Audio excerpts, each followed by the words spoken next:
So one of the lawnmower foremen, one of the lawnmower forum members asked about how I sharpen mower blades. So I grabbed a blade. I have my little wooden jig. So this jig, if you look at it, I've cut. It's kind of hard to see from that end, but the angle is cut in such a way that if you take the blade and you place the blade on like this, and then you clamp the blade.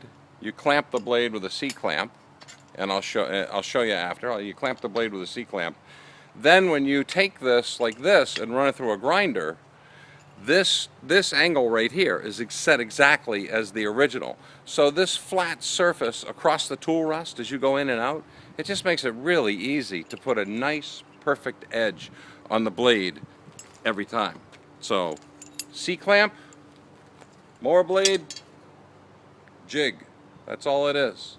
Thing's completely black with grinding, and as I mentioned, I put a dip tank when I'm grinding it. When it gets hot, I just plunge it right into a bucket. So here it is clamped, all right? And so it's a nice flat surface, as you can see, to run in and out of the grinder. We'll run it across the tool rest in this way. Now, because the blade has kind of come back a little bit from being cut, you know, I nick a little off the jig every time, but there's plenty of jig here to nick off. So I'll tell you, it's worked great for me. So there it is, clamped up, and then it's just real easy to run. If this is the tool rest and you go right up against the wheel, and you don't have to worry about your angle.